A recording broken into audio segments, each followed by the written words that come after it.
మన ప్రభును రక్షకుడైన యేసుక్రీస్తు నామములో మీ అందరికీ శుభాలు వందనాలు తెలియపరుస్తూ మరి ఈ యొక్క 33వ రోజు సామెతల గ్రంథ ధ్యానానికి జూన్ 16వ తారీఖు కూడా మీకు ఆహ్వానం పలుకుతున్నాం.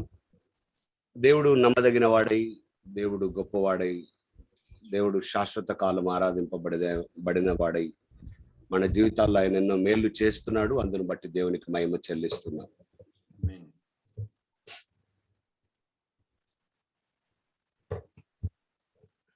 సామెతల గ్రంథంలో 10వ అధ్యాయం మనం 21వ వచనం వరకు చూడగలిగాం. ఈరోజు మనం సామెతలు 10వ అధ్యాయం 22వ వచనంలో మనం ఉన్నాం. 22nd verse. చాలా మంది ఎక్కువ సార్లు వాడే వచనం. యెహోవా ఆశీర్వాదము ఐశ్వర్యం ఇచ్చును, నరుల కష్టం చేత ఆ ఆశీర్వాదము ఎక్కువ కాదు. ఎలాగైనా వాడతాం వాక్యాన్ని. మనం దాంట్లో చాలా దిట్ట అని చెప్పొచ్చు. సరే, అలా వాడొచ్చా లేదా, హ్యూమనిట్రిక్స్ ఏం చెప్తుంది, హెర్మనిటిక్స్ ఏం చెప్తుంది, హోమలిటిక్స్ ఏం చెప్తుంది అని నేనేమి థియాలజీ వైపు తీసుకెళ్ళను. కానీ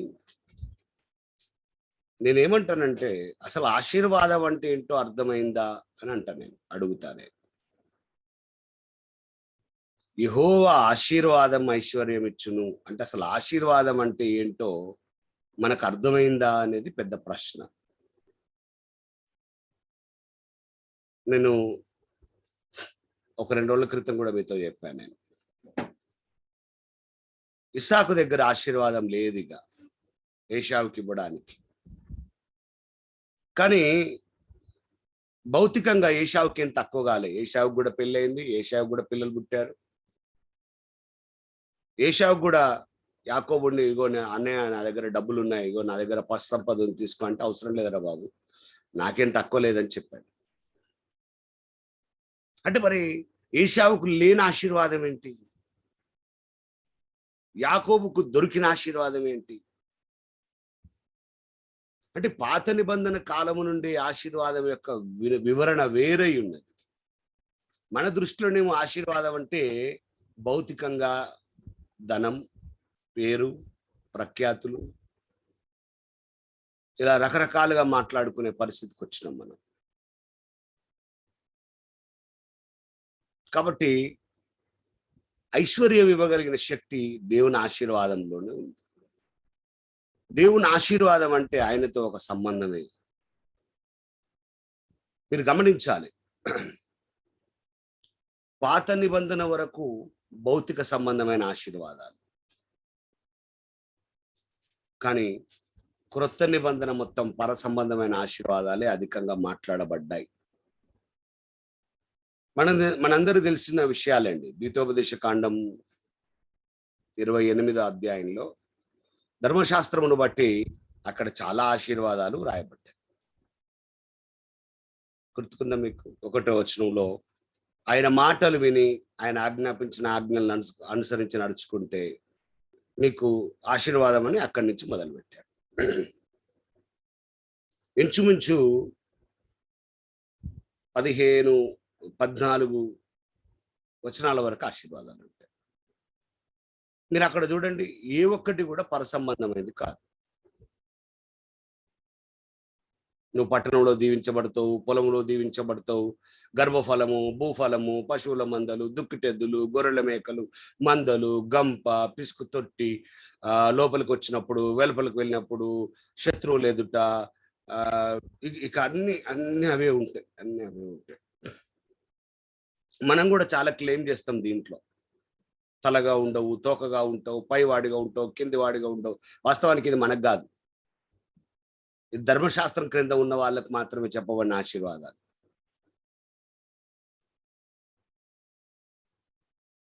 మనం అటు ఇటు మిక్స్గా ఉంటాం కాబట్టి కొన్నిసార్లు ఇవి కూడా చెప్తాం. మనం తలగా చేస్తాడు, తోకగా చేయనన్నాడు.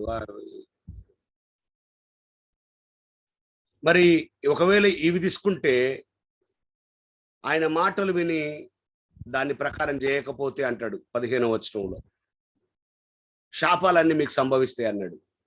అంటే ఆశీర్వాదాలే మనక, శాపాలు వద్దా? అంటే సగమే తీసుకుంటావా? ఏం శాపాలు? ఆశీర్వాదాలు ఎన్నున్నాయి, శాపాలు ఎన్నున్నాయి అంటే మీరు అక్కడి నుంచి తర్వాత లెక్క పెడితే ఇక మొత్తం శాపాలే. క్షయరోగము, జ్వరము, మహాతాపం, ఖడ్గం, కంకికాటు, బూజు అన్నీ ఉన్నాయి.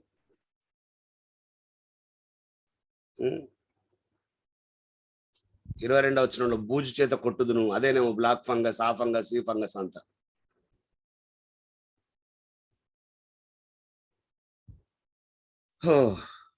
ఓ నాయను, బోలెడన్ని శాపాలు. మరి పైవి తీసుకుంటే ఇవి కూడా తీసుకోవాలి. మరి బైబిల్ సగం తీసుకుంటా సగం తీసుకున్నట్టు కుదరదు. మరి 15 వచనాల వరకు ఉన్న ఆశీర్వాదాలు నువ్వు తీసుకుంటా అంటే మరి ఈ మిగిలినవి ఇంచుమించు 68 వచనాల వరకు ఉన్న శాపాలు ఎవరు తీసుకోవాలి?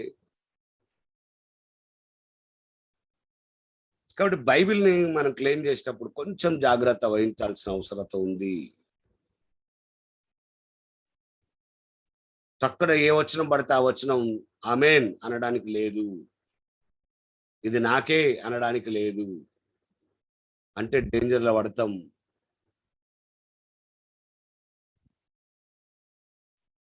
కాబట్టి మీరు ఆలోచించండి. కానీ ఎఫెసీ పత్రికలో ఇదే కాంటెక్స్ట్ 1వ అధ్యాయంలో కొత్త నిబంధన ఆశీర్వాదం గురించి పౌలు మాట్లాడినప్పుడు ఆయన చెప్పిన ఆ మాటలు మీరు చూడగలిగితే, ఆయన ఎఫెసీ పత్రిక 1వ అధ్యాయము మనము 3వ వచనం నుండి మనం ఎన్నో మాటలు చూడొచ్చండి. మన ప్రభు అయిన యేసుక్రీస్తు యొక్క తండ్రి యగు దేవుడు స్తుతించబడును గాక. ఆయన క్రీస్తునందు పరలోక విషయములలో ఆత్మ సంబంధమైన ప్రతి ఆశీర్వాదమును మనకు అనుగ్రహించెను. మీ పక్కలో చెప్పండి, అనుగ్రహించెను. అనుగ్రహించును కాదు. యేసుక్రీస్తు శిలువలో ప్రాణం పెట్టినప్పుడు ఆయన మనకు ఆశీర్వాదమును అనుగ్రహించెను. Already given. ఇది ఎంత స్పష్టంగా ఉంది చూడండి ఈ మాటలు.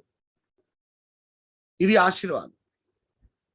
యేసు క్రీస్తు నందున్న వారికి ఉన్న ఆశీర్వాదాలు ఎఫెసీ, కొలస్సీ, ఫిలిప్పు ఈ సంఘాలకు ఎక్కువగా, తర్వాత కొత్త నిబంధన పత్రికల్లో ఎక్కువగా క్రీస్తునందు ఆశీర్వాదాలు చాలా ఉన్నాయి.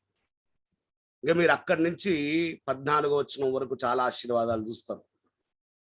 అవన్నీ పర సంబంధమైనవే. మనం కూడా ఏం నమ్ముతున్నాం చూసారా? ఒక వ్యక్తి ఆస్తి సంపాదించుకొని చచ్చిపోయిన నరకానికి పోతాడు, పేదవాడే యేసుని సంపాదించుకొని చచ్చిపోతే పరలోకానికి పోతాడు. అదే ఆశీర్వాదం. చూసారా మీరు ఎంత గొప్పదో? ఒక వ్యక్తి కరోనాను జయించిన నరకానికి పోతాడు, కానీ కరోనా వచ్చి చచ్చిపోయి పాపాన్ని జయించినోడు పరలోకానికి పోతాడు. ఎంత వ్యత్యాసం ఉంది కదా? కాబట్టి ఆశీర్వాదాన్ని ఎట్లా కొలవాలి?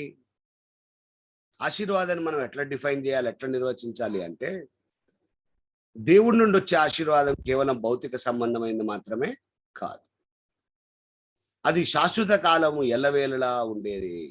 అందుకే కొరింథీ మొదటి పత్రిక నేను అధికంగా వాడేది, అధికంగా మాట్లాడేది, నేను అధికంగా నమ్మేది 15:19లో 15వ అధ్యాయం 19లో వచ్చిన మొదటి కొరింథీ పత్రిక, ఈ జీవిత కాలం మట్టుకే మనం క్రీస్తునందు నిరీక్షించు వారమైన ఎడల మనుషులందరికంటే దౌర్భాగ్యులమయ్యుందుము.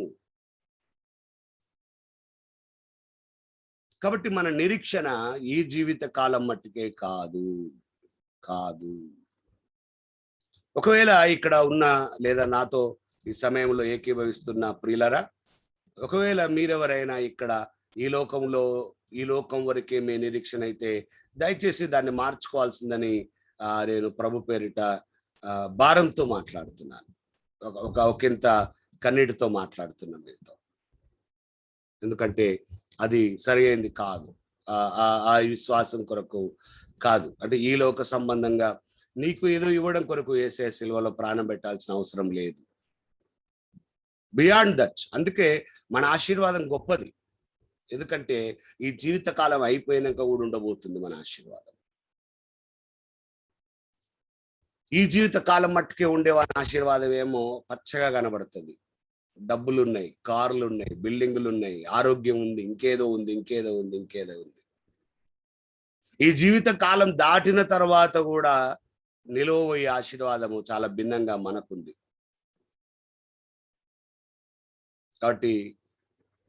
కాబట్టి ఆ ఆశీర్వాదం గురించి మనం అంగీకరించాలి.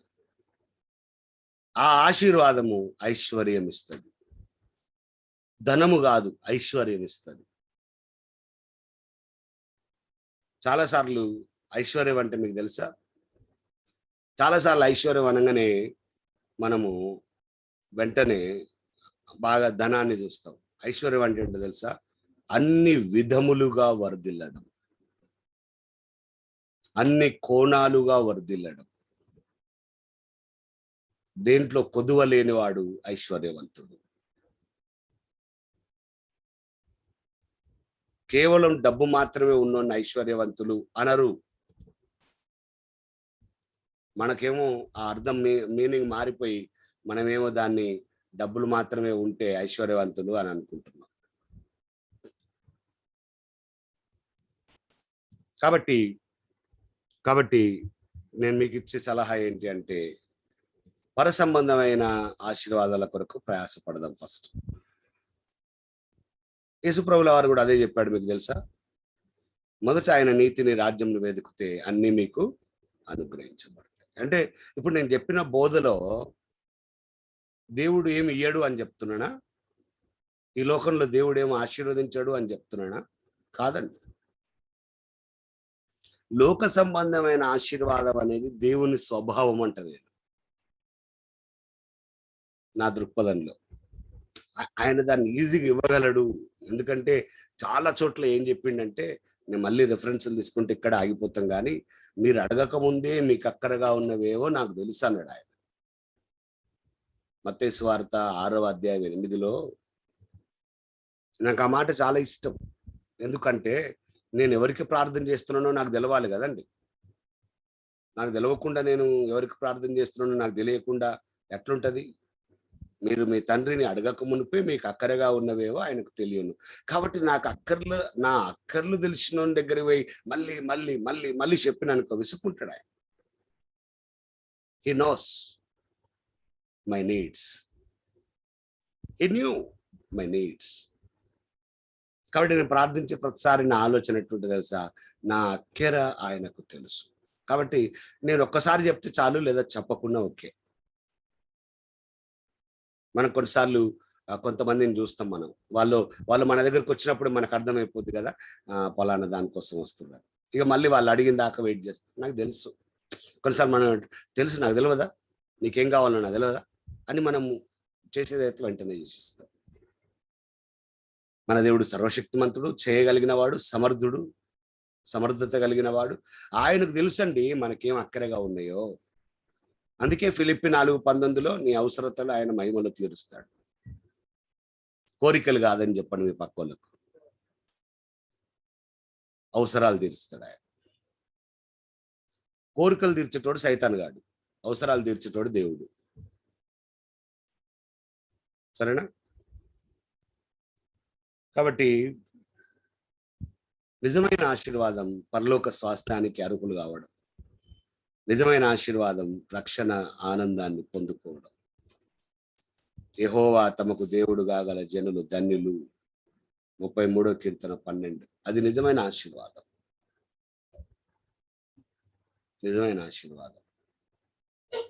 ద్వితోపదేశకాండం 33:29, యెహోవా రక్షించిన నిన్ను పోలిన వాడెవడు? అది నిజమైన ఆశీర్వాదం, అది నిజమైన ఆశీర్వాదం.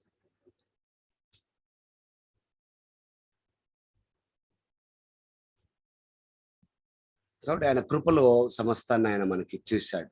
ఆయనను అంగీకరించి ఆయన విశ్వాసం ఉండుట ద్వారా మనం వాటన్నిటిని పొందుకున్నాము. పొందుకున్నాము. కాబట్టి ఏదైనా మనకు కొదువు ఉంది అంటే నేను అంటాను, అవునండి, ఏదైనా మనకు కొదువు ఉంది అంటే అది ఆత్మ సంబంధంగానే ఉంది. భౌతిక సంబంధమైన కొదువ చూడలేని తండ్రి కాదు ఆయన. ఆయన చూస్తున్నాడు.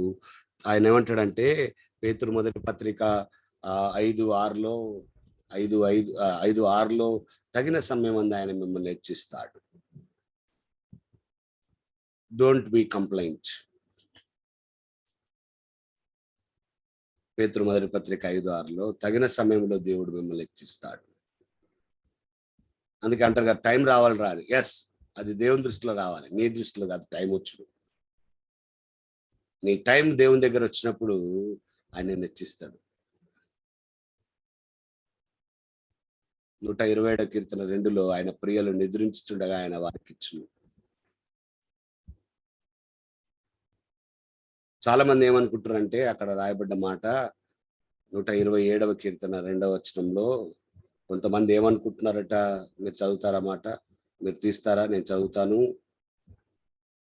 కొంతమంది ఉద్దేశం అట అది, వేకువనే లేచి చాలా రాత్రి అయిన తర్వాత పండుకొనుచు కష్టార్జితమైన ఆహారం తినుచుండుట వ్యర్థము అన్నాడు ఆయన. వ్యర్థము. ఎవరు రాశారు తెలుసా? వ్యర్థం అనగానే మీకు ఎవరు గుర్తుకు రావాలి? సొలొమోను రాసిన కీర్తన ఇది కదా. వ్యర్థము అనే విషయాలు చాలా ఎక్కువ సొలొమోనే రాస్తాడు. ఆయనకే ధైర్యం ఉంది. ఆ వ్యర్థం అని రాయడానికి అర్హుడు ఆయన ఒక్కడే.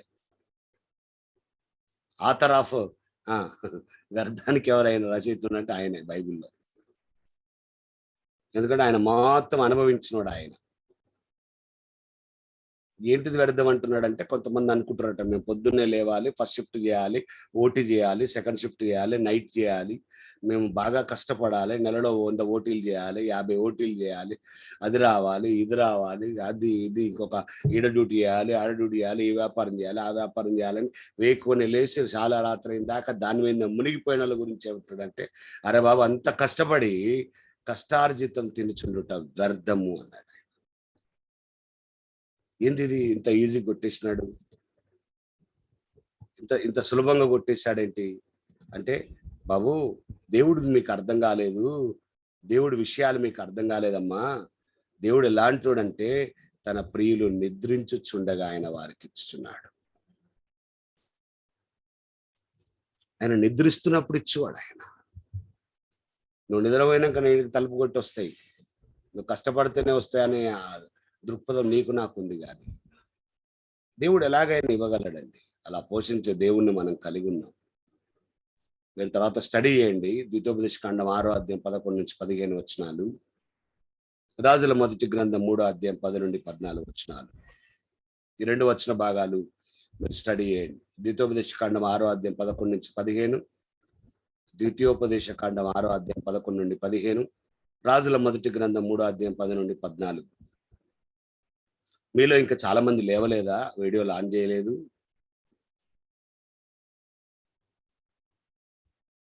పడుకొని వింటున్నారా? నిద్ర మబ్బులో వింటున్నారా? వీడియో ఆన్ చేస్తే అది హీట్ అయిపోతుంది కదా, అందుకని ఓవర్ డివైస్ అవుతుంది. అవునా? Okay okay okay okay. అట్లా ప్రాబ్లం ఉంటే పర్లేదురా, ఇట్స్ ఓకే.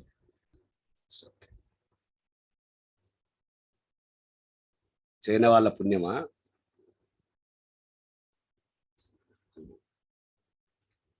ఓకే. 12వ వచనం, సారీ 12వ విషయం, 10వ అధ్యాయంలో 12వ విషయం, 23వ వచనం కదా. చెడు పనులు చేయుట బుద్ధిహీనునికి ఆటగా ఉన్నది, వివేకికి జ్ఞాన పరిశ్రమ చేయుట అట్టిదే. 2 విధములైన ఆటలు ఇక్కడ. ఒకటి చెడు పనులు చేయడం అనేది ఒకరికి ఆట, ఇంకొకరికి ఏమో జ్ఞాన పరిశ్రమ చేయడం అనేది ఇంకొకరికి ఆట.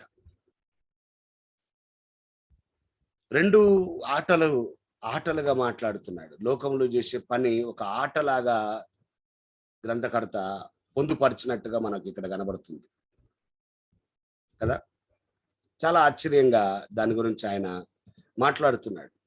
ఎవరికి ఏది ఆట, ఎవరికి ఏది ఆట అంటే ఇప్పుడు మళ్ళీ మనం మాట్లాడుకోవాలి, నీకేది ఆట అని కూడా అడుకోవాలి. చెడు పనులు చేసేవానికి బుద్ధిహీనత ఆటగా ఉంటుందట. ఎవడైతే బుద్ధిహీనుడో వానికి ఎప్పుడు కూడా చెడు పనులు చేయడం అనేది ఆటగా ఉంటుంది. కాబట్టి ఎవడైనా బాగా చెడ్డ పనులు చేస్తున్నాడా వాడు బుద్ధిహీనుడు. అది వానికి ఒక ఆటలాగా ఉంటుంది. బుద్ధిహీనునికి చెడ్డ పనులు చేయడం అనేది ఎప్పుడు ఒక ఆటలాగా ఉంటుందట.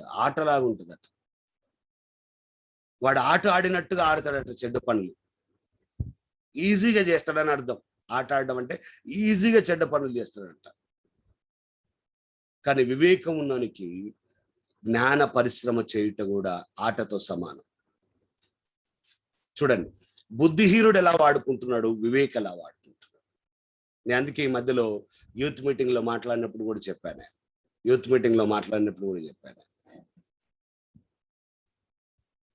Time invest, time spend. The spending the time, investing the time. Which would you like? సమయాన్ని వాడుకోవడం, సమయాన్ని పెట్టుబడి పెట్టడం. Investing the time. యవనస్తులకు దాని మీద చాలా విషయాలు మాట్లాడారు. చాలా మంది ఇన్వెస్ట్ చేయట్లేదు, టైం స్పెండ్ చేస్తూ ఉన్నారు. బుద్ధిహీనులకు అది ఆటలాగా ఉంటుంది. జ్ఞానవంతులకు ఒక పరిశ్రమ. వివేకం ఉన్నోడికి జ్ఞానంతో ఒక పరిశ్రమని తయారు చేస్తాడట. ఆడుకుంటాడట, పరిశ్రమ చేసేంత ఆడుకుంటాడట. ఎఫెసీ పత్రిక 4వ అధ్యాయంలో 1-2 మాటలు మనం చూస్తూ మనం ముందుకెళ్దాం. ఎఫెసీ పత్రిక 4వ అధ్యాయం 18-19 వచనాల్లో, వారైతే అంధకారమైన మనసు గలవారై తమ హృదయ కాఠిన్యం వలన తమలో ఉన్న అజ్ఞానం చేత దేవుని వలన కలుగు జీవంలో నుండి వేరుపరచబడిన వారై తమ మనసును కలిగిన వ్యర్థతను అనుసరించి నడుచుకొంటున్నారు. బుద్ధిహీనుల గురించి మాట్లాడుతున్నాడు. దేవుణ్ణి ఎరగని ప్రజల గురించి మాట్లాడుతున్నాడు. వారిలో హృదయ కాఠిన్యము, అంధకారమైన మనస్సు, అజ్ఞానం. వారు జీవంలో నుండి వేరుపరచబడ్డారు. వాళ్ళ తమ మనసు కలిగిన వ్యర్థతను అనుసరిస్తున్నారు. 19లో, వారు సిగ్గులేని వారై ఉండి నానా విధమైన అపవిత్రతను అత్యాశతో జరిగించటకు తమ్మును తామే కాముకత్వమునకు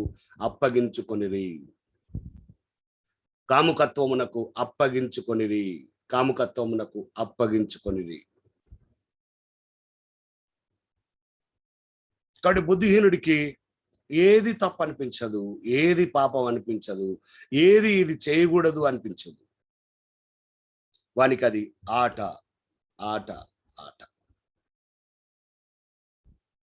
మనము ఇలాంటి విధానమే, అంటే ఈ వచనాన్ని ప్రతిబింబించే విధంగా రోమపత్రికలో 6వ అధ్యాయంలో 20వ వచనం నుండి అంటాడు, మీరు పాపమునకు దాసులై ఉన్నప్పుడు నీతి విషయమై నిర్బంధము లేని వారై ఉంటిరి. అప్పటి క్రియల వలన మీకేం ఫలం కలిగిన వాటిని గురించి మీరు ఇప్పుడు సిగ్గుపడుచున్నారు కాదా? వాటి అంతము మరణమే. ఆయనను ఇప్పుడు పాపము నుండి విమోచించబడి దేవునికి దాసులైనందున పరిశుద్ధత కలుగుటే మీకు ఫలము, దాని అంతము నిత్య జీవము. కాబట్టి ఈ బుద్ధిహీనత నుంచి బయటికి రావాలి, చెడు పనులు చేయడంలో నుంచి బయటికి రావాలి. ప్రాముఖ్యంగా పరిశుద్ధ గ్రంథం ఏది మంచిది, ఏది చెడ్డది వివేచించే వివేచన మనకిచ్చాడు దేవుడు. అటువంటి జ్ఞానాన్ని మనకిచ్చాడు. కాబట్టి బుద్ధిహీనుడికి చెడ్డ పనులు ఆటగా ఉంటాయి, సులభంగా చేయగలడు. వివేకికి జ్ఞాన పరిశ్రమ ఆటగా ఉంటుంది. గమనించాలి. The industry of wisdom, not only wisdom, industry of wisdom, జ్ఞానం అనే పరిశ్రమ. ఇక వాడు దాన్ని వృద్ధి చేస్తూ ఉంటాడు. మీరు చూడండి, ఒక వ్యాపారం పెట్టినోడు, ఒక ఇండస్ట్రీ పెట్టినోడు ఎట్లా ఉంటాడో, చిన్న మిషన్ పెట్టి కష్టపడి, మళ్ళీ దాన్ని పెంచి పెద్ద మిషన్ పెట్టి కష్టపడి, పెద్ద బిజినెస్ పెట్టి కష్టపడి, ఆటోమేటిక్ మిషన్స్ తెచ్చి కష్టపడి అట్లా పెరిగిపోతాడు. ఇండస్ట్రీ పెద్ద ఇండస్ట్రీ అయిపోతాడు. ఇక రాను వాడు దాన్ని ఆడుకునేటట్టుగా చేస్తాడు పనిని. చదువు వివేకికి అట్లా ఉంటది. ఇక బుద్ధిహీనుడేమో ఇక వీని ఆటలు వేరు, వీని ఆటలన్నీ వేరు. యవన బిడ్డలారా, మీరు బుద్ధిహీనులుగా ఉంటే మీరు చెడ్డ పనులు చేయడం అనే ఆటలోనే మిగిలిపోతారు. లేదా పనికిరానివి, అంటే నీకు ప్రయోజనం లేని ఆటలలో మునిగిపోతారు.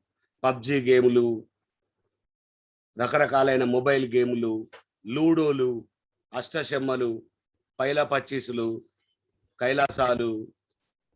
నాకు తెలిసి ఇప్పుడు అవి లేవనుకుంటా, మా చిన్నప్పుడు ఉండే ఆటలు అవన్నీ. ఇప్పుడు అన్ని మొబైల్లో వచ్చినాయి అనుకుంటా. కొత్తగా వచ్చాయి online ludo game. Online ludo game ఒక్కొక్క ప్లేస్ లో ఉండి లూడో ఆడవచ్చు. ఆన్లైన్ లోనా? ఆన్లైన్ లో కొత్త సిస్టమ్, ఫ్యాషన్ ఇప్పుడు అది. ఓకే, సైతాన్ గాడు వాళ్ళకి మంచి జ్ఞానం ఇచ్చి వాడుకుంటుండని చెప్పాలి. ఆన్లైన్లో చదువుకుందామని చెప్పండి, ఎవరైనా వస్తారేమో. ఆన్లైన్లో కొత్త విషయం నేర్చుకుందామని చెప్పండి, ఎవరైనా పిల్లలు జాయిన్ అవుతారేమో. కానీ ఆన్లైన్లో ఆట ఆడదామని చెప్పండి, చాలా మంది జాయిన్ అయ్యి ఆడుతారు. సింపుల్ అండి, చాలా సింపుల్. బైబిల్ అద్భుతంగా మాట్లాడుతుంది. బుద్ధిహీనులు వాళ్ళు.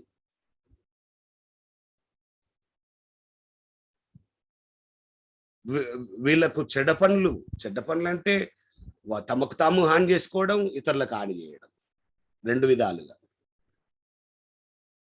అందులో మునిగిపోతారు. అందుకే పిల్లలు ఇట్లా దగ్గర పెట్టుకొని మొబైల్ గేమ్లు ఆడు. ఇదే పని.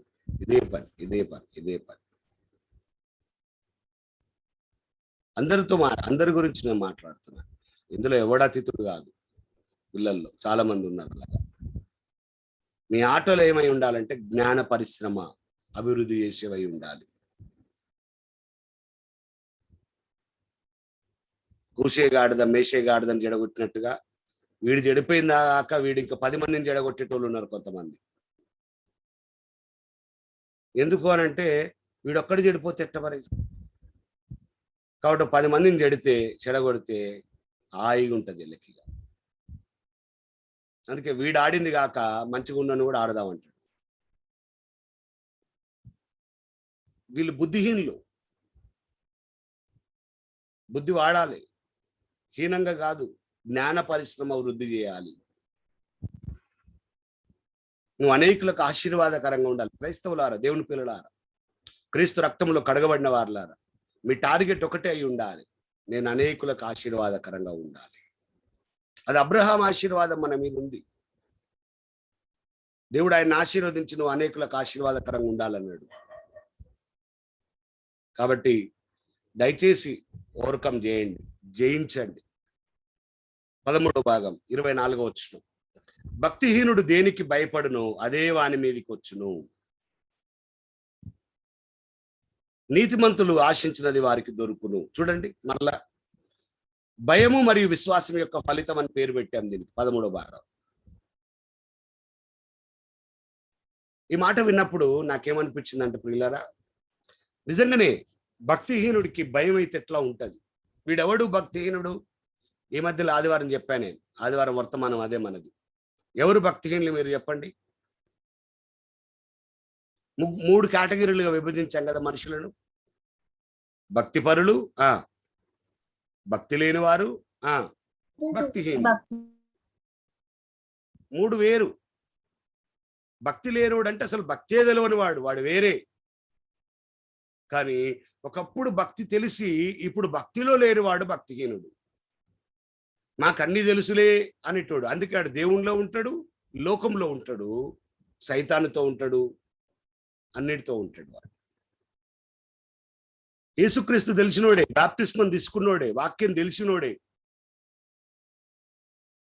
అయితే ఇటువంటి భక్తిహీనంలో తెలియకుండా ఖచ్చితంగా భయం కూడా ఉంటది.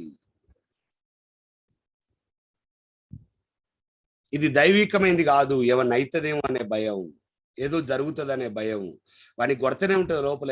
ఎక్కడో నేను భక్తి వదిలేసినా, వాక్యానికి విరుద్ధంగా ఉంటున్నా, తెలిసి కూడా తప్పు చేస్తున్నా, తెలిసి కూడా పొరపాటు చేస్తున్నా, అవుతుంది ఎప్పుడో నా పని అనే భయం ఉంటది. ఉండదా? ఉంటది. ఎన్నోసార్లు వీడు భక్తిలో ఉన్నప్పుడు ఇటువంటి ముచ్చట్లు నేర్చుకుండు. అరే బిడ్డా, జాగ్రత్త, లేకుంటే తోలు పోతుంది, తోలు తీస్తాడు, జాగ్రత్త, నరకం ఉంది, కొన్నిసార్లు అది ఇక్కడే అనుభవిస్తావు అని ఎన్నోసార్లు హెచ్చరించబడ్డాడు. బైబిల్ కూడా చెప్పింది, ఎన్నిసార్లు గద్దించిన లోబడకపోతే నీ సంగతి ఏమవుతుంది అని చెప్పాడు.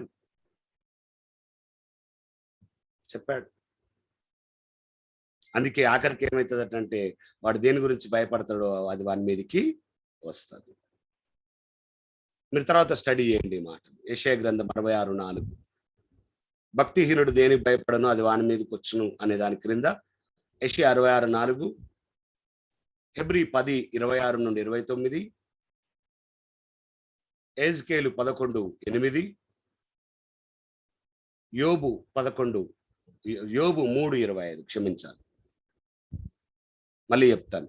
యెషయా 66:4, హెబ్రీ 10:26-29, ఎజ్కేలు 11:8, యోబు 3:25. ఇందులో ఇంకొక భాగం దాచబడింది. నీతిమంతులు ఆశించినది వానికి దొరుకును. ఎంత అద్భుతం! ఎందుకు ఆశించింది దొరికింది అంటాడు అంటే, నీతిమంతులు ఆశించింది దేవుని క్రమంలో ఉంటది, దేవుని ఫ్రేములో ఉంటది, దేవుని చిత్తములో ఉంటది, దేవుని వాక్యములో ఉంటది. అది దాటి అడగడు ఆ నీతిమంతుడు. అందుకే నీతిమంతుని ప్రార్థన ఎలాగుంటదని చెప్పాడు బైబిల్లో. ఎవరైనా చెప్తారా? మనపూర్వకమే బహుబలంగా ఉంటది, బలంగా ఉంటది. ఎందుకు? వాడు దైవికమైంది అడగగలుగుతాడు కాబట్టి. ఏది పడితే అది అడగడు నీతిమంతుడు. ఎట్లా పడితే అట్లా ఉండదు వాని ప్రార్థన. అందుకే బైబిల్లో నీతిమంతుల గురించి ఎన్నెన్నో ఆశీర్వాదాలు. మళ్ళీ చెప్తున్నాను, ఎవరు నీతిమంతులు? యేసుక్రీస్తునందు విశ్వాసం ఉంచువారు. ఎవరు నీతిమంతులు? యేసుక్రీస్తు రక్తంలో కడగబడిన వారు, విమోచించబడినవారు. కాబట్టి నీతిమంతులు అనగానే మేము కాదు అని అనుకోకండి, మనమే. ఆయన యందు విశ్వాసం ఉంచాం, ఆయన రక్తంలో కడగబడ్డాం. We are the righteous persons. కాకపోతే మనం దాన్ని నమ్మట్లేదు, అంగీకరించట్లేదు, అందులో కార్యం చేయట్లేదు, క్రియ చేయట్లేదు. మీరు నమ్మండి, క్రియ చేయండి, నీతిమంతునికి తగినట్లుగా జీవించండి, అది మంచిది. నీతిమంతులు ఆశించింది వారికి దొరుకుననే క్రింద కొన్ని మాటలు రాసుకొని తర్వాత చదవండి. సామెతలు 11:23. సామెతలు 11:23, 145వ కీర్తన 19.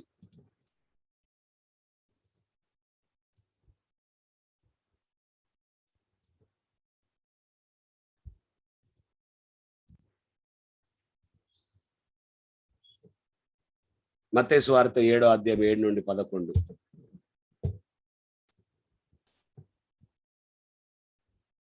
మత్తయి సువార్త 5:6, యోహాను సువార్త 15:7. ఇవన్నీ వారు ఆశించింది ఎట్లా వారికి దొరుకుతుంది అనే విషయాలు మాట్లాడుతుంది. ఇందులో ఒక్క మాట నేను మీకు చూపిస్తాను. 145వ కీర్తన 19వ మాట. తన యందు భయభక్తులు గల వారి కోరిక ఆయన నెరవేర్చును, వారి మొర ఆలకించి వారిని రక్షించును. మీరు మళ్ళీ అడగొచ్చు నన్ను, ఏంటండి కోరికలు తీర్చడన్నారుగా మీరు అంటే, ఎవరి కోరికలు తీరుస్తాడు అంటే భయభక్తులు గల వారి కోరిక. ఎందుకు? తన యందు భయభక్తులు గల వారికి ఏ కోరిక ఉంటుంది చెప్పండి మీరు ఇప్పుడుగా? ఆయన ఫ్రేమ్ దాటిన కోరిక ఉంటుందా? ఉంటే మళ్ళీ వాడు దేవుడి యందు భయభక్తులు కలిగిన వాడు కాదు. మీకు అర్థం కావాలి అది. దేవుడి యందు భయభక్తులు గల వారి కోరిక. నేను మిమ్మల్ని అడుగుతాను, మీ కోరిక ఏంటి? దేవుడి యందు భయభక్తులు కలిగిన మీ కోరిక ఏంటి చెప్పండి. ఎవరన్నా ఇద్దరు ముగ్గురు అన్మ్యూట్ చేసి చెప్పండి, మీ కోరిక ఏంటి?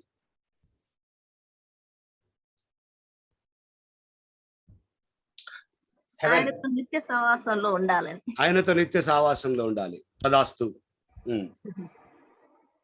ఆమేన్. పరలోకంలో ఉండాలి. తదాస్తు. ఆమేన్. జ్ఞానం కావాలని. జ్ఞానం కావాలి. తదాస్తు. ఆమేన్. చూసిరా, మీకు వేరే కోరికలు ఉన్నా నా ముందు ఇప్పుడు చెప్పలే. Correct brother. వేరే చాలా అవసరాలు ఉన్నా అవి ఏమి చెప్పలేదు చూసిరా. కోరికలు లేవా? అప్పులు తీరాలి, ఆరోగ్యం ఉండాలి, లేకుంటే ఇంకేదో లేవా లోక సంబంధంగా? అవి రావు. మీరు చెప్పారు కదా సర్కిల్లో అని, అందుకోసం నేను అదే circle లోకి అంటున్నా. వెళ్ళే. ఇప్పుడు మీరు నాకు భయపడి చెప్పిర్రేమో, ఒకవేళ నాకు భయపడితేనే మీ కోరికలు మారుతాయి. దేవునికి భయపడితే మొత్తమే మారిపోతుంది మీ కోరిక వండర్ఫుల్ గా ఉంటుంది కదా. అంటే ఇప్పుడు చెప్తే అన్న ఖచ్చితంగా షటైర్ వేస్తాడు, లేకుంటే దానికి ఏదో మళ్ళీ సూత్రం చెప్తాడని నాకు భయపడే మీ కోరిక మార్చేసి, లేదా నిజంగానే ఆత్మీయ సంబంధమైన కోరికలే చెప్పారు మీరు. Praise the Lord. కోరికలు మార్చేసారు అనే దానికంటే కూడా ఆత్మ సంబంధమైన కోరికలే చెప్పారు. నాకు భయపడితేనే లేదా నన్ను గౌరవిస్తేనే మీరు ఇలా చెప్పగలిగితే, దేవునికి భయపడి చెప్పే కోరికలు ఇంకెట్లుంటాయి? అట్టి కోరికలు దేవుడు నెరవేర్చును. అలాంటి కోరికలు దేవుడు నెరవేర్చు. అలాంటి వారి మొర వింటాడు ఆయన, వారి మొర విని వారిని రక్షిస్తాడు అని కూడా రాయబడ్డది అక్కడ. కాబట్టి మనము నీతిమంతులు కోరినట్టుగా కోరే అనుభవంలోకి రా. నేను ఒక మాట చెప్పి నేను నెక్స్ట్ వెళ్తాను. దేవుని బిడ్డలారా, దేవుని ప్రియులారా, మీ ప్రార్థనలు కూడా ఇలా ఉండనియండి. ఇక మీరు ప్రార్థించే విధానం కూడా నీతిమంతులు చేసే ప్రార్థనలాగా ఉండనియండి. నేను ఒక మాట అడగనా, నేను ఒక మాట చెప్పనా, మనం ప్రార్థిస్తే ఖచ్చితంగా పొందుకోవాలి. పొందుకునేదే ప్రార్థించాలి. ఆ స్థాయికి ఎదగాలి మనం. వారు ఆశించినది దొరుకును, ఆ వాగ్దానంలోకి రావాలి మన ప్రార్థన. అంతేగాని వారు ఆశించారు కానీ పొందుకోలేకపోయారు అన్నట్టుగా ఉండొద్దు మన ప్రార్థన. కాబట్టి దేవుడి దగ్గరికి రాకముందే కట్ చేయాలి నువ్వు కొన్ని. ఇవి దేవుడు ఇచ్చేవి కావు, ఇవి దేవుడిని అడిగేవి కావు, ఇవి దేవుని దగ్గర చెప్పేవి కాదని కొన్ని మొత్తం తోకలు కత్తిరించే వస్తే అయిపోతుంది.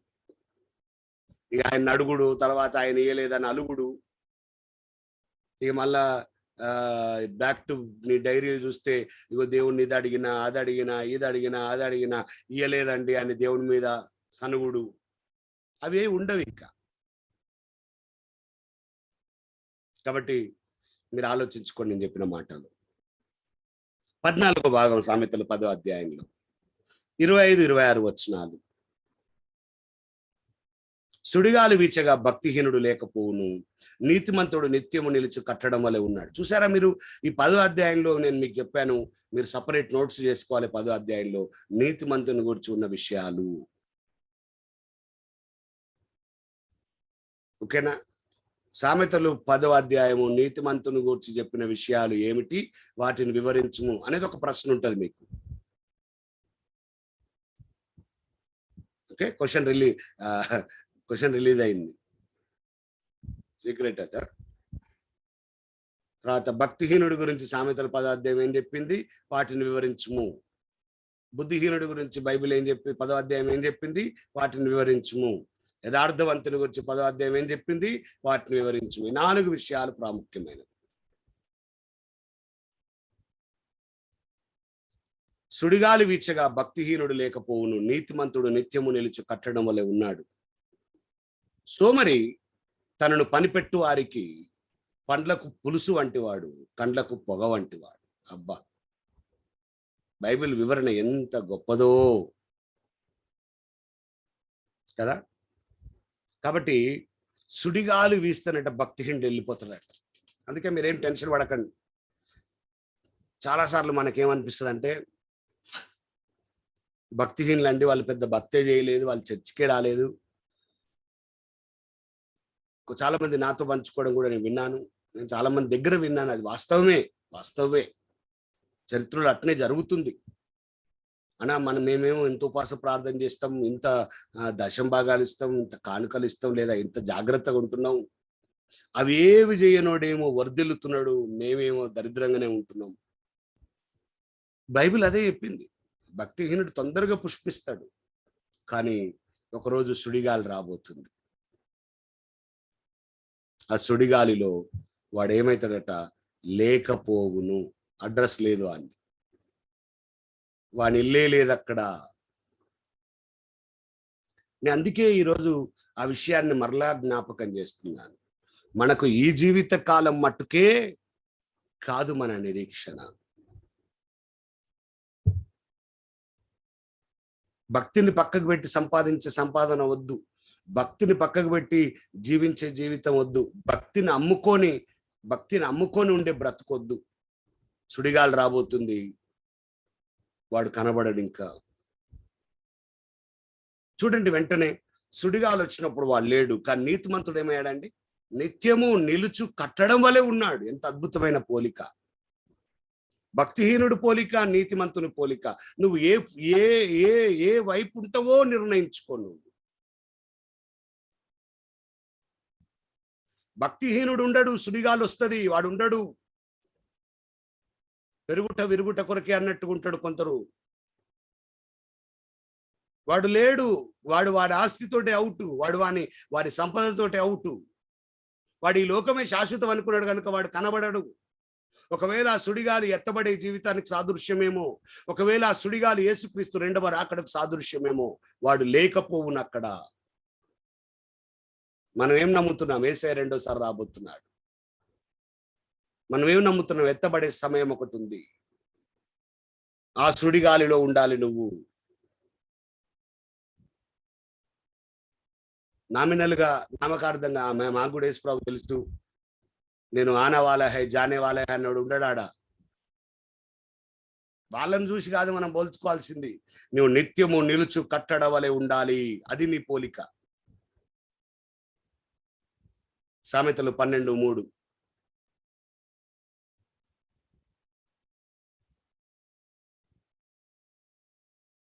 భక్తిహీనత వలన ఎవరును స్థిరపరచబడరు, నీతిమంతుల వేరు కదలదు. ఎంత అద్భుతం! ఎంత అద్భుతం ఆ మాట! భక్తిహీనుడు ఎప్పుడు ఏదో ఒక చంచలత్వంలో ఉంటాడండి. వీడెప్పటికీ స్థిరపరచబడడు. బైబిల్ స్పష్టంగా చెప్తుంది, వీడు స్థిరపరచబడడు.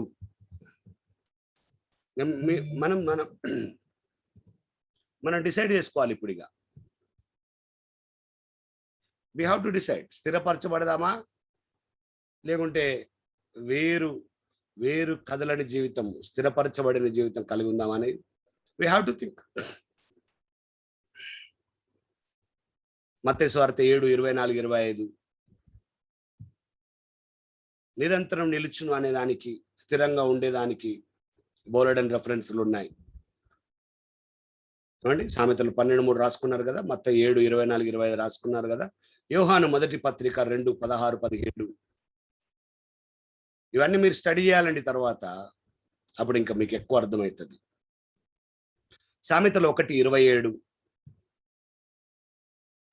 సామెతలు 6:15, సామెతలు 29:1. ఇవన్నీ 25వ వచనానికి. ఇంకా 26వ వచనం మనకు తెలిసిందే. సోమరి గురించి 6వ అధ్యాయంలో మొత్తం చూసాం. సోమరిని పనికి పెట్టుకున్న వానికంట పండ్లకు పులుసు లాంటి వాడంటే, ఎప్పుడు పొల్లగా తగులుతూనే ఉంటాడు, అన్నట్టుగా షాక్ ఇస్తూనే ఉంటాడు వీడు సోమరిపోతు. ఆడెప్పుడు షాక్ కొడుతూ చేస్తాడు. ఆశ్చర్యపోతారు వాని పని చూసి. వాడు కండ్లకు పొగ వంటి వాడంట, ఎప్పుడు మంట పెడుతూనే ఉంటాడు. సామెతలు 26:16 కూడా ఇలాగే ఉంటుంది.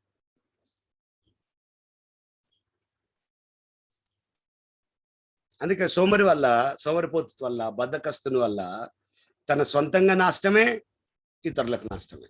వాని పనికి పెట్టుకున్నది నష్టమే, వానికి నష్టమే. దరిద్రము అదృష్టం కలిసి వచ్చినట్టు కలిసి వస్తుంది దానికి. ఎప్పుడు లాటరీ తగిలినట్టు తగులుతుంది వానికి దరిద్రం. దోపిడిగాడు వచ్చినట్టు వస్తుందట. మన సామెతల 6వ అధ్యాయం 6-11 చూడలే. అది వానికి నష్టమే, అంతేకాదు వాని పెట్టుకున్నోనికి కూడా నష్టమే. అది 26వ వచనం. 27వ వచనం. మనం ఈరోజు 10వ అధ్యాయం ముగించుకుందాం అనుకున్నాం, అందుకే కొంచెం నేను స్పీడ్ పెంచాను. 27, 28, 29, 30 4 వచనాలు కలిపి 15వ భాగం 10వ అధ్యాయంలో. 4 విరుద్ధమైన గమ్యములు. 4 విరుద్ధమైన గమ్యములు. 10వ అధ్యాయం వరకు ఉన్న అవుట్లైన్స్ అన్ని PDF చేసి నిన్న మీకు పంపించాం. గ్రూప్లో పెట్టాం. ఏమండి, మీరు దాన్ని చూస్తే కూడా ఈ విషయాలన్నీ అక్కడ కనబడతాయి.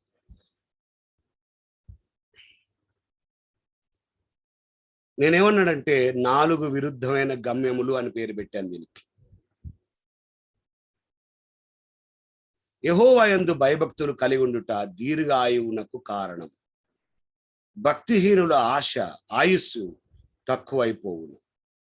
నీతిమంతుల ఆశ సంతోషం పుట్టించును, భక్తిహీనుల ఆశ భంగమైపోవును. ఏమండి, యథార్థవంతునికి యెహోవా ఏర్పాటు ఆశ్రయ దుర్గం, పాపం చేయవానికి అదే నాశనకరం. నీతిమంతుడు ఎన్నడూ కదిలించబడడు, భక్తిహీనులు దేశములో నివసింపరు. ఎంత అమూల్యమైన మాటలండి. ఒక్కొక్క మాట మీద పెద్ద పెద్ద ప్రసంగాలు చేశాం, పెద్ద పెద్ద వర్తమానాలు చేశాం. యెహోవా యందు భయభక్తులు కలిగి ఉండుట దీర్ఘాయువుకు కారణం. నేను మళ్ళీ చెప్తున్నాను, దీర్ఘాయువు అంటే నువ్వు 200 సంవత్సరాలు బతకడమా? కాదు. దీర్ఘాయువు అంటే దేవుడిచ్చే సమాధానం, దేవుడిచ్చే సంతోషం, దేవుడిచ్చే నెమ్మది, ఆయన పిలుపు వచ్చే వరకు ఆయన కొరకు సిద్ధంగా ఉండడం. బ్లెస్డ్ మ్యాన్, బ్లెస్డ్ మ్యాన్ అన్నట్టుగా ఉండడం. ఆశీర్వదించబడిన పురుషుడు, ఆశీర్వదించబడిన స్త్రీ అన్నట్టుగా ఉండడం. నిజమైన దీర్ఘాయువు ఆశీర్వాదం. అంతే తప్పితే మంచంలో పడి పక్షవాతం వచ్చి లేవలేకుండా కోడలు తిట్టి, కొడుకు తిట్టి, మనవడు తిట్టి, దాని ఆ ఆయుష్లో ఉన్న వాళ్ళని అడగండి మీరు, నాకెప్పుడు సావస్తుందో అని ఎదురు చూస్తారు. అది సంతోషకరమైనది కాదండి. దాన్ని మనం అప్రిషియేట్ చేసేది కాదండి. దాన్ని కోరుకోరండి ఎవరు కూడా. వామ్మో, అందుకే ఎవరైనా చచ్చిపోతే ఎవరితో చేయించుకోకుండా చచ్చిపోయింది అంటారు కదా. దాని ఇంటర్నల్ మీనింగ్ ఏంటో తెలుసా? ఎవరితో తిట్టించుకోకుండా చచ్చిపోయింది అని అర్థం. లేకుంటే అమ్మ మా కోడలు లాంటిది అయితే, మా అత్త లాంటిది అయితే అని మొదలు పెడతారు ఇక. కాబట్టి భయభక్తులుంటే వారి జీవన విధానం, వారి లోకంలో విడిచిపెట్టిన తర్వాత ఉండే విధానం వేరు. సామెతల గ్రంథం 3వ అధ్యాయం 1-2 వచనాలు 27వ వచనానికి రాసుకోండి. 27వ వచనానికి సామెతల గ్రంథం 3వ అధ్యాయం 1-2, సామెతల గ్రంథం 9వ అధ్యాయం 10-11, అలాగే సామెతలు 14-27. చాలా మందికి రాసుడు అలవాటు తప్పి చాలా నెలలు అయి ఉండొచ్చు కదా, చాలా సంవత్సరాలు అయి ఉండొచ్చు కదా కొంతమందికి. మళ్ళీ ప్రాక్టీస్ అవుతుందా? Okay, excellent. సండే ఫ్రైడే రాసుడు వేరు, రోజు రాసుడు వేరు. అది ఓకే. ఎక్కడ ఉన్నావు శాంతి? సామెతలు 3వ అధ్యాయం 1-2, సామెతలు 9వ అధ్యాయం 10-11, సామెతలు 14-27, ద్వితోపదేశకాండ 11-9. నేను చాలాసార్లు ఏమన్నా మిమ్మల్ని అనాలంటే, శాంతి ఇక్కడ చాలాసార్లు మిమ్మల్ని సేవ్ చేసే పని మీద ఉంటుంది. నాకు రాస్తులేండి అంటుంది అన్నట్టు. ఎందుకు రాయరు అని. కంట్రోలరా? కంట్రోలర్ కరెక్ట్గా మా ముఖం కనబడేటట్టు కూర్చొని నాతో చెప్తా ఉంటుంది అన్నట్టు. రైట్. ల్యాప్టాప్ లో మీరు ఎట్లా కనబడతారు, ఎదురుగా నాకు ఆవిడట్టు కనబడతారు.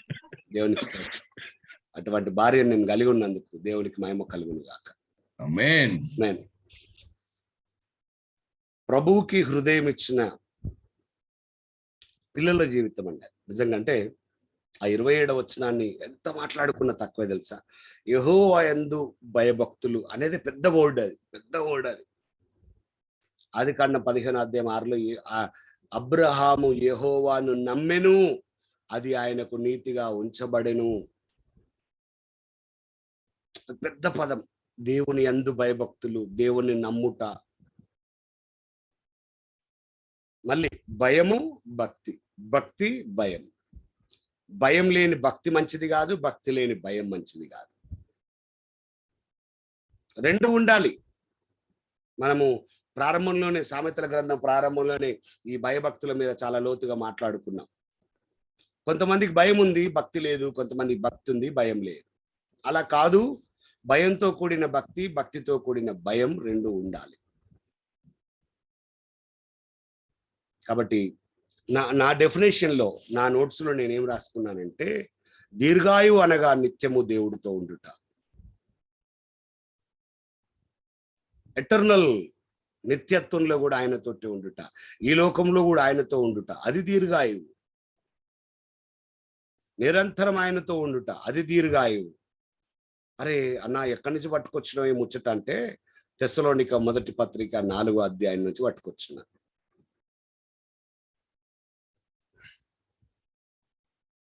పదహారు 17లో ఆర్భాటంతో, ప్రధాన దూత శబ్దంతో గురించి మాట్లాడుతూ, మనము సదాకాలము ప్రభుతో కూడా ఉందుము అన్నాడు. అది దీర్ఘాయువు అంటే. ఇంకెప్పటికి చచ్చిపో. మీరు నమ్ముతారా క్రైస్తవులు ఈ లోకంలో చచ్చిపోవడం అనేది మరణం కాదని?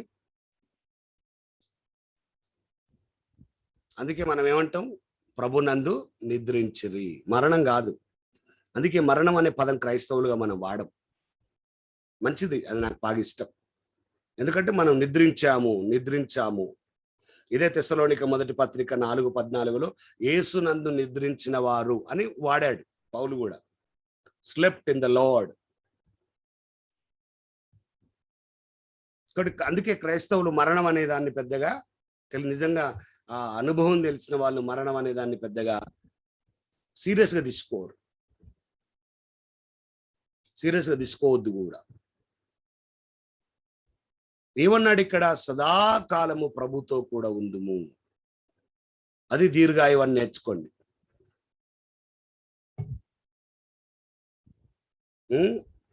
తెస్సలోనిక మొదటి పత్రిక 4:17 చివరిది. మీకు గుర్తుకుందా చివరి మాట? మత్తయి సువార్త 28:20, యుగ సమాప్తి వరకు నేను మీతో కూడా ఉంటాను కాదు, ఉన్నాను. ఇమ్మాన్యుయల్, ఆయన మనతో కూడా ఉండువాడు. ఓకే. తర్వాత 28వ వచనం, నీతిమంతుల ఆశ 27లో ఇంకొక భాగం ఉంది కదా, భక్తిహీనుల ఆయుష్ తక్కువైపోవును. అది ఈ లోకంలోనే. కాబట్టి వాడు ఈ లోకంతో క్లోజ్, వాడి ఆయుష్ అయిపోయింది ఇక్కడ, ఈ లోకంలో క్లోజ్. చచ్చిపోయాడు వాడు, ఇక్కడ ఇంకా లేవడు. వాడు మరణించాడు, ఇంకా లేవడు, ఇట్స్ క్లోజ్. అందుకే మనం భక్తిహీనతగా వద్దు, నీతిమంతులుగా బ్రతుకుదాం. సామెతలు 10:28లో నీతిమంతుల ఆశ సంతోషం పుట్టించును, భక్తిహీనుల ఆశ భంగమైపోవును. ఏమండి? పరస్పరం విరుద్ధమైన గమ్యాలు. నీతిమంతుడిది దీర్ఘాయువు గమ్యం, భక్తిహీనుడిది తక్కువ ఆయుష్ గమ్యం. అదొకటి. నీతిమంతుల ఆశ సంతోషం పుట్టిస్తుంది, భక్తిహీనుల ఆశ భంగమైపోతుంది. అది రెండవది. పరస్పర విరుద్ధంగా ఉంది, చూసారా? నీతిమంతునికి ఆశనేమో సంతోషం పుట్టిస్తుంది. ఏ ఆశ? ఇందాక నేను అనుకున్నాం కదా, ఆశ ఆశ ఆశ. ఏ ఆశ? నీ ఆశ. ఏసు అంటే ఆశ, యేసు మీదే ఆశ. ఈ నీతిమంతుని ఆశ అంతా ప్రార్థన మీద ఆశ, వాక్యం మీద ఆశ, దేవుడి మీద ఆశ, దేవుని కొరకు బ్రతకాలనే ఆశ. ఒకటే ఆశ కలదు నాకు, యేసయ్యా అని పాడే ఆశ కదా. భక్తిహీనుని ఆశ, వానికంటే నన్ను ఇంకెక్కువ దీవించి ప్రభువా. అరే బాబు, నువ్వు ఫేక్ సర్టిఫికెట్లు పెట్టినా పర్వాలేదు, ఓకే. అరే బాబు, మోసమైనా పర్వాలేదు, ఓకే. ఏదైనా పర్వాలేదు, ఓకే. అది భక్తిహీనుని ఆశ. వాడికి కొత్త బైబిల్ ఉంటుంది వాని దగ్గర కొత్త బైబిల్ ఉంటుంది. ఏంటిది కొత్త బైబిల్ అంటే? వాడు చేసే తప్పును సమర్థించడానికి కొన్ని వాక్యాలు, కొన్ని రెఫరెన్సెస్లు వెతుకుతాడు. భక్తిహీనతను కూడా సమర్థించుకుంటాడు, వాని ఆశ భంగమైపోవును. సామెతలు 11:23, సామెతల గ్రంథంలో 11వ అధ్యాయంలో 23లో ఇదే విధమైన మాట మనం చూస్తామా? నీతిమంతుల కోరిక ఉత్తమమైనది, భక్తిహీనుల ఆశ అహంకారయుక్తమైనది. నీతిమంతులు భక్తిహీనులు వ్యతిరేక పదమేమో అన్నట్టుగా మనకు బైబిల్లో కనబడుతుంది. భక్తి గల్లోలు కాదు, నీతిమంతులు నీతిమంతులు నీతిమంతులు నీతిమంతులు నీతిమంతులు, అనీతిమంతులు కాదు, భక్తిహీనులు భక్తిహీనులు భక్తిహీనులు. ఈ వ్యతిరేక పదాలు మీకు అర్థం కావాలి. కాబట్టి నీతిమంతుల ఆశ సంతోషం పుట్టిస్తుంది. అందుకే లూకా 21:28 మీ విడుదల సమీపించను అంటాడు. అది నీతిమంతుల ఆశ. మరి సామెతలు 11:7 చూస్తే అది భక్తిహీనుల ఆశ భంగమైపోవును. సామెతలు 11:7 అది చాలా క్లియర్గా మనకు కనబడుతున్న మాట. భక్తిహీనుడు చనిపోగా వాని ఆశ నిర్మూలమైపోవును. వాడు బలాఢ్యుడైనను వాని ఆశ భంగమైపోవును. పాపం వాడు భక్తిహీనుడు, వానికి ఎన్నో ఆశలు ఉండే పాపం. అవి భక్తికి సంబంధించినవి కావు. అవన్నీ పోయినాయి అంట, అవన్నీ భంగం అయిపోయినాయి అంట. ఇక వాళ్ళ భార్య చెప్తుంది, చచ్చిపోయినాక వాళ్ళ పిల్లలు చెప్తారు, మా ఆయనకు అది చేయాలని ఆశ ఉండే, ఏది చేయాలని ఆశ ఉండే, ఆ కోరిక ఉండే, ఈ కోరిక ఉండే, ఖచ్చితంగా మేము దాన్ని నెరవేరుస్తామంటారు. జ్ఞాపకార్థ కూడిక అయినాక మర్చిపోతారు. ఈ భక్తిహీనుల ఆశలు అవన్నీ. ఏ ఆశ మానవుడు నెరవేర్చలే, దేవుని సహాయంతో నెరవేరాలి. అందుకే నీతిమంతుని ఆశ దైవికమైంది కనుక దేవుని సహాయంతో, పరిశుద్ధాత్మ సహాయంతో అది నెరవేర్చబడుతుంది. అందుకే 112వ కీర్తన 10వ వచనంలో కీర్తనకారుడు అంటాడు, భక్తిహీనులు దాన్ని చూచి చింతపడుదురు, వారు పండ్లు కొరుకుతూ క్షీణించిపోవుదురు, భక్తిహీనుల ఆశ భంగమైపోవును. అందుకే ఒక్క మాట నేను మీకు చెప్పనియండి. అవును, ఈ లోకంలో చాలా అవసరాలు ఉన్నాయండి. లేనిది ఎవరికండి? ఈ లోకంలో ఆశలు లేనిది ఎవరికి చెప్పండి మీరు? ఆశకు అంతా ఉంటుందా అండి? అస్సలే స్థలం లేదు, ఓ ఇల్లుంటే చాలు, గుడిసేసుకుంటే చాలని ఉంది. ఉంటుందా? ఉంటుందా? ఇల్లు తీసుకున్నాం, గుడిసేసుకున్నాం.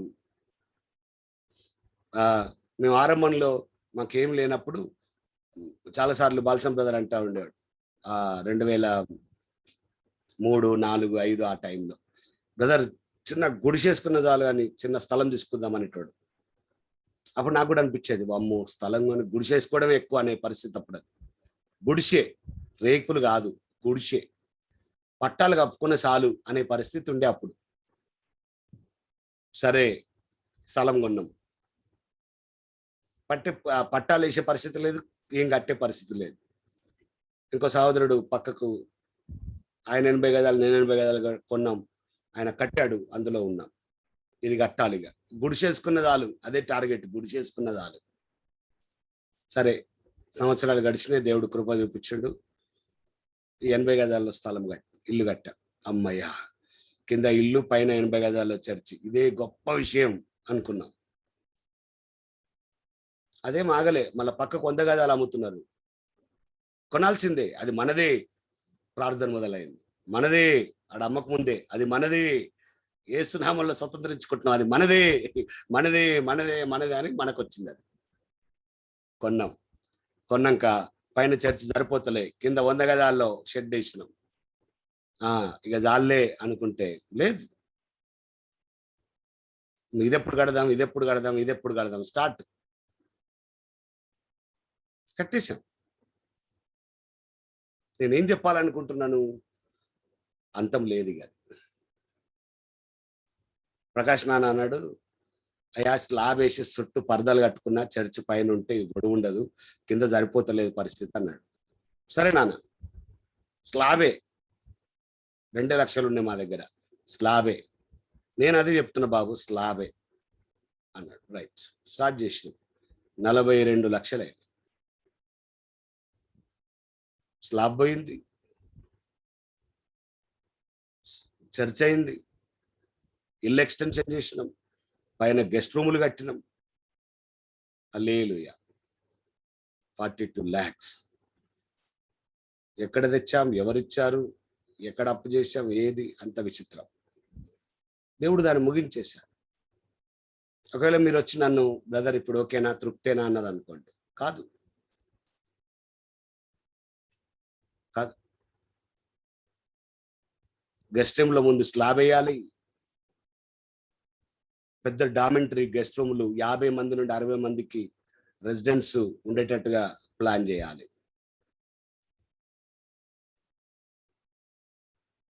ట్రైనింగ్ పెంచాలి. 50 నుండి 60 మందికి ట్రైనింగ్ ఇవ్వాలి. ఒకవేళ అది అయిపోయినాక ఓకేనా బ్రదర్ అంటే మళ్ళీ అప్పుడు అలవాటు చెప్తా. మనిషి అంతే ఉంటాడండి. అయితే ఆశ ఇద్దరికి ఉంది, చూసారా? నీతిమంతులకు ఆశలు ఉండవా? ఇద్దరికి ఆశలు ఉన్నాయి. ఆశ ఉండడం తప్పని లేదు అక్కడ. నీ ఆశ దేవునికి నీకు సంతోషం పుట్టించాలి. భక్తిహీనుల ఆశ భంగమైపోతుంది. ఎందుకంటే అది నీకే సంతోషం కానీ దేవునికి సంతోషం కాదు. ఈ డిఫరెన్స్ మీకు అర్థం కానియండి ప్లీజ్. అందుకే మీరు క్షమించండి నన్ను. అందుకే చాలా ఆశలు మనవి భంగమైపోతాయి. ఎందుకు? మీరు 28వ వచనం చదివితే అర్థమవుతుంది. నా నోటితో నేను చెప్పను. నీ ఆశ భంగమైపోవడానికి కారణం భక్తిహీనతనేమో అంటా. నేను ఒక మాట ధైర్యం చేసి అననన్నగాని అంటున్నాయిగా,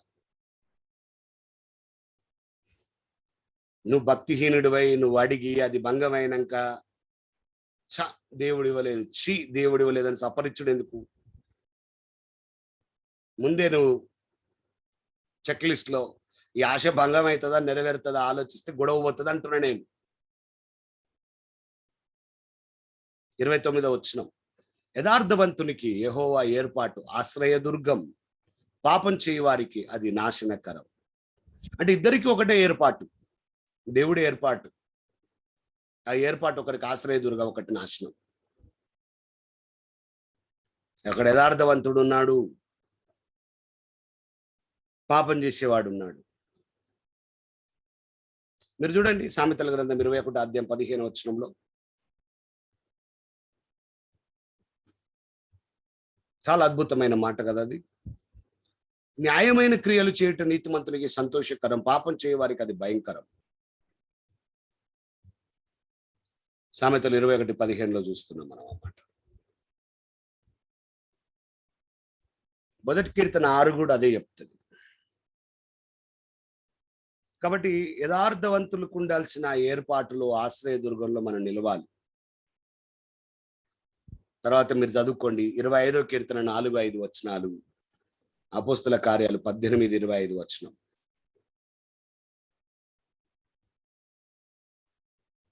ఓకే, 30వ వచనం సామెతలు 10:30. నీతిమంతుడు ఎన్నడూను కదిలింపబడడు, భక్తిహీనుడు దేశంలో నివసించారు. చూసారా, 4 విరుద్ధమైన గమ్యాలు అన్నాను. భయభక్తులు కలిగి ఉన్న గమ్యం దీర్ఘాయుషువు, భక్తిహీనుల ఆయుష్ మరణము, నీతిమంతుని ఆశ సంతోషము, భక్తిహీనుల ఆశ భంగము, యథార్థవంతుని ఏర్పాటు ఆశ్రయదుర్గము, పాపం చేసేటోనికి నాశనము, నీతిమంతుడు అన్నాడు కదిలించబడడు కానీ భక్తిహీనులు అన్నాడు నివసించలేడు. 4 భిన్నమైన విషయాలు, కాంట్రాస్ట్, అపోజిషన్ బేస్. నీతిమంతుడు అన్నాడు కదిలించబడడు, భక్తిహీనులు దేశంలో నివసింపరు అన్నాడు. రాసుకోండి సామెతలు 10:25, 37వ కీర్తన 9-11 వచనాలు. చాలా అద్భుతమైన కీర్తన అండి. 37వ కీర్తన మన ఈ 30వ వచనానికి సరిపోయింది. 37వ కీర్తన 9-11 వచనాలు, 37వ కీర్తన 22 మరియు 29 వచనాలు, 125వ కీర్తన 1వ వచనం.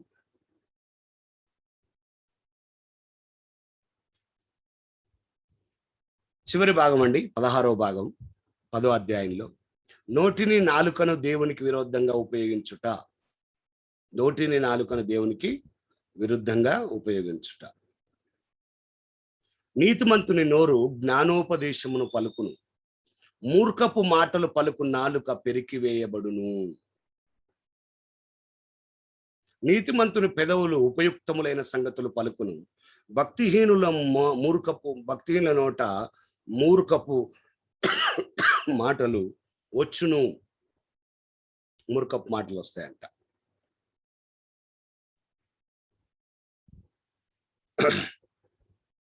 మీరు గమనించారో లేదో, 10వ భాగం కూడా ఇదే.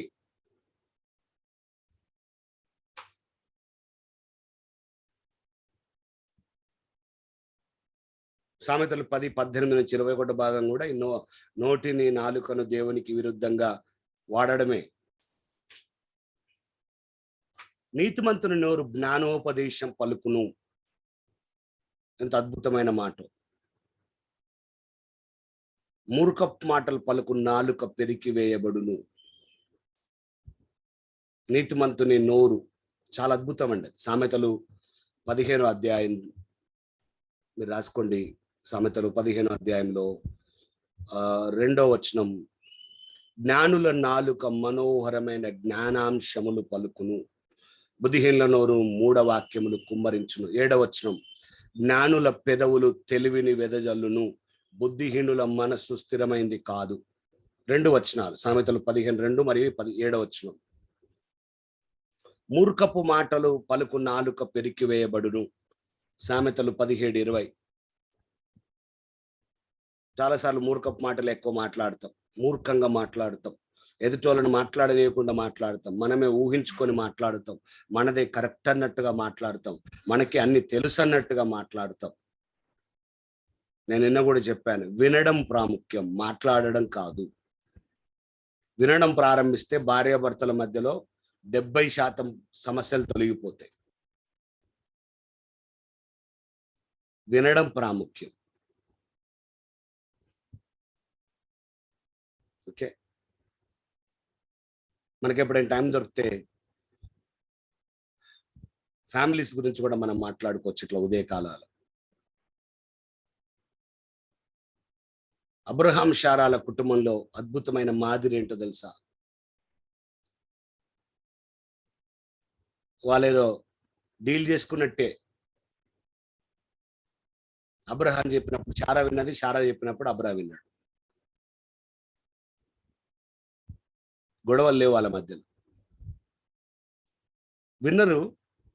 అద్భుతమైన విషయం ఏంటంటే, వాళ్ళు సక్సెస్ కానప్పుడు నిందించుకోలే, నువ్వు చెప్పినందుకే, నీ వల్లనే అనలేదు. మనమైతే అందుము. శారా ఏమనాలి, నువ్వు చెల్లెలని చెప్పమన్నావు, బాధ అంతా నీ వల్లనే వచ్చింది, నువ్వేం మంచోడివి అనలేదా? అవునమ్మా, నువ్వేంది, నువ్వే ఆగడి దగ్గర బొమ్మన్నావు, అంత నీ వల్లనే అనలేదు ఆయన. నిందించుకోలేదు, విన్నారు. తర్వాత ఇద్దరు కలిసి దేవుడి నుండి విన్నారు. సమస్య పోయింది, అద్భుతం జరిగింది. వినడం ప్రాముఖ్యం. నేను మధ్యలో ఒక ఫ్యామిలీ సెమినార్ కొరకు కొన్ని విషయాలు రాస్తా ఉన్నాను. 5 కుటుంబాలు, చాలా అద్భుతమైన కుటుంబాలు బైబిల్లో కనబడ్డాయి.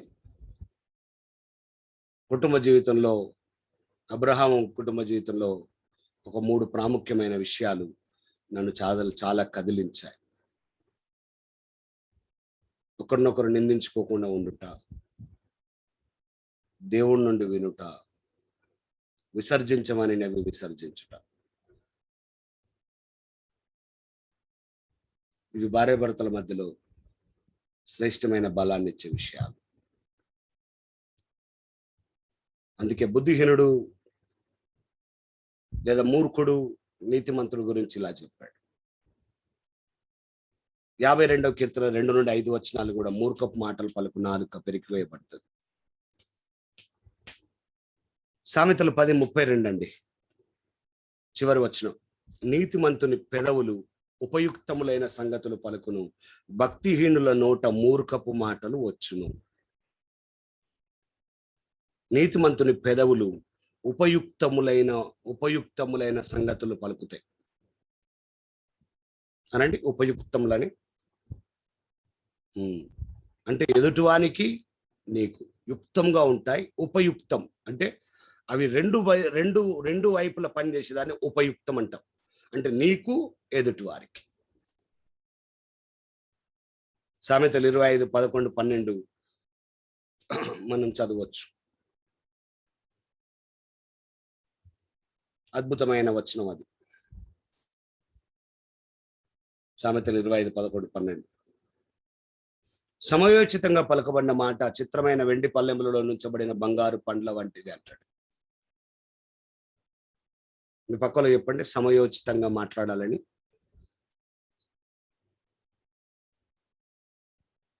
అంతే తప్ప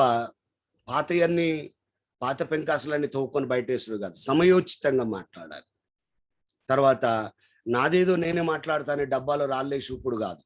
సమయోచితంగా మాట్లాడాలి. ఎమోషనల్గా ఉద్రేకంగా కాదు మాట్లాడాల్సింది, సమయోచితంగా మాట్లాడాలి. వెన్ ఈజ్ యువర్ టర్మ్, నీ టర్మ్ ఎప్పుడో అప్పుడు మాట్లాడడం, నీ ఎంత అవసరమో అంతే మాట్లాడడం. సమయాన్ని యోచనగా చేసుకొని పలకబడిన మాట చిత్రమైన వెండి పలములలో ఉంచబడిన బంగారు పండ్లతో సమానం. బంగారు కర్ణభూషణం ఎట్టిదో, అపరంజి ఆభరణం ఎట్టిదో, వినువాని చెవికి జ్ఞానము గల ఉపదేశకుడు కూడా అట్టివాడు. నమ్మకమైన దూత తన పంపు వారికి కోతకాలం మంచు చల్లదరము వంటి వాడు తన యజమానుల హృదయమును తెప్పరిల్ల చేయును.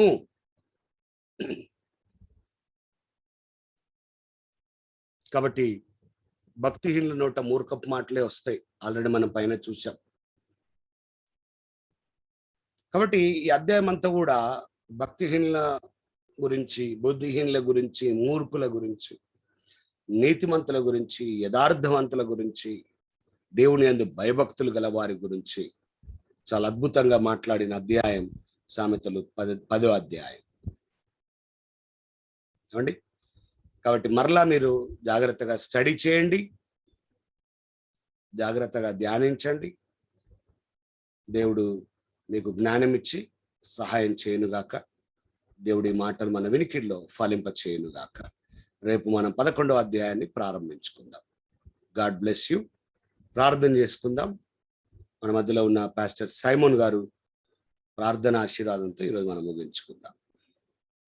దయగలిగిన మా దేవ, పరిశుద్ధుడా, మహోన్నతుడా, కృపామయుడా, మీకు వందనాలు, స్తోత్రాలు. మీరు ఎట్టివారో మేమును అటివారం అయి ఉండునట్టుగా మీ లేఖనాలను మా ముందుంచి మాట్లాడుతున్నందుకు స్తోత్రాలు. దేవా, మీరు నీతిమంతులు, పరిశుద్ధులు, మేమును అటివారమై ఉండాలనేదే మీ చిత్తం. సామెతల గ్రంథములో ఏదైనా వాక్య ధ్యానం ద్వారా భక్తిహీనుని యొక్క ఆశ, వాని యొక్క కోరిక, వాని యొక్క మాట తీరు, వాని యొక్క ప్రవర్తన, నీతిమంతుని యొక్క ఆశ, దేవా భక్తిపరుని యొక్క తలంపులు అనువనుమున మా ముందుంచారు. దేవా, ఎంత స్పష్టంగా మీ లేఖనాలను మా ముందుంచి మాతో మాట్లాడారు. నిజమే, భక్తిహీనులు ఆశపడతారు, కానీ ఇది భంగం అయిపోతుంది. వారి ఆలోచన తీరు, వారి మాట తీరు కూడా ఎంత విరుద్ధమైనది నాయన. నీతిమంతుని యొక్క కార్యములు ఉపయుక్తములు నాయన, అవి ఇరువురికి ఎంతో క్షేమకరమైనవి. దేవా, నీకు వందనాలు, స్తోత్రాలు. ఈ మంచి మాటల కొరకై స్తోత్రాలు చెల్లిస్తున్నాం. నిజమే దేవా, మేము ప్రార్థించిన అనేక విషయాల పట్ల గత కాలములో దేవా మరి ప్రతి ఒక్కరికి అనుభవాలు ఉన్నాయి. అవి మేము నెరవేర్చుకోలేకపోయాం, మేము ఆశించినది పొందుకోలేకపోయామనే నిరాశ బిడ్డల్లో ఉండవచ్చు. ఎందుకు అలాగన జరుగుతున్నదో ఈ దినాన లేఖనముల ద్వారా మా ముందుంచారు తండ్రి. భక్తిహీనుని ఆశ భంగమైపోనన్నారు. అయినా మేము భక్తిహీన సంబంధమైనటువంటి ఆలోచనలు, తలంపులు, జీవితము కలిగి ఆశపడితే నిజమే అది భంగమైపోతుంది. అది భవిష్యత్తు తరాలకు ఉపయోగకరముగా ఉండదు నాయన.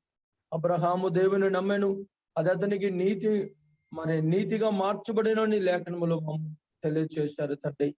మేమందరము కూడా ఇట్టి నడిపింపులోనికి, బలమైనటువంటి నీ ఆత్మ నడిపింపుల్లోనికి మేమందరం వచ్చుదుముగా కానీ ప్రార్థిస్తున్నాం. కృపామయుడా, మీకు వందనాలు, స్తోత్రాలు. మా ఆశ భంగం అయిపోకూడదు నాయన. నీతియుక్తమైనటువంటి మీ సన్నిధిని మేము కలిగి ఇదిగో మా పరిచర్యలు, మా కుటుంబాలు, దేవా మీరు మాకు ఇచ్చినటువంటి సమస్తము భవిష్యత్తు తరాలకు ఉపయుక్తముగా ఉండునుగా కానీ ప్రార్థిస్తున్నాము నాయన. ఇంకెవరైనా భక్తిహీనమైనటువంటి మార్గములు ఉండినట్లయితే ఈ లేఖన ధ్యానముల ద్వారా వారి జీవితాలు సరిచేయబడునుగా కానీ ప్రార్థిస్తున్నాం. వాక్యమును బట్టి వారి అంతరంగములు ఒప్పించబడునుగా కనైనా, లేఖన సత్యములను బట్టి వారి మార్గములు తేటపరచబడును గాక, వారి తలంపులు తేటపరచబడును గాక నాయన, వారి విశ్వాసము తేటపరచబడును గాక దేవా. నీ సన్నిధిలో వారు రూపాంతరపరచబడును గాక, నీతిమంతులుగా మార్చబడుదురు గాక అని ప్రార్థిస్తున్నాం. అయ్యా నీవు తప్ప లోకంలో నీతిమంతుడు ఎవరున్నారు నాయన? మీ నీతిని మాకు ధరింపజేసిన దేవా నీకు స్తోత్రాలు చెల్లిస్తున్నా. మీకు వందనాలు. లేఖన ధ్యానములో పాలు పొందిన ప్రతి నీ బిడ్డను మీరు ఆశీర్వదించండి, సేవకులను మీరు దీవించండి. మీ దాసుని బలపరచి వారికి ఇచ్చిన శ్రేష్టమైనటువంటి ఆత్మ నడిపింపు ద్వారా, మీ యొక్క సన్నిధి ద్వారా మాకిచ్చిన ఈ అద్భుతమైన లేఖన ధ్యానముల కొరకే మరొకసారి కృతజ్ఞతాస్తుతులు స్తోత్రములు చెల్లిస్తూ ఈ పరిచర్యను, ఈ సహవాసమును మీరు ఆఖరి వరకు దీవించి ఈ కృపలో భద్రపరిచి వర్ధలింప చేయగలరని ముందున్న కాలాన్ని, సమయాన్ని మీద ఏగలస్తులుగా అప్పగించుకుంటూ నా ప్రభును రక్షకుడైన యేసు క్రీస్తు వారి ఉన్నతమైన నామం పేరిట ప్రార్థించి వేడుకొంచున్నాడు పరమ తండ్రి. ఆమేన్. ఆమేన్.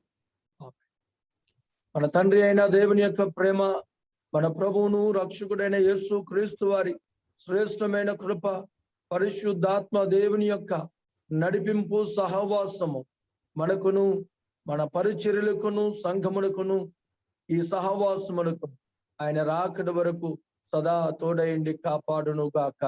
ఆమేన్. ఆమేన్.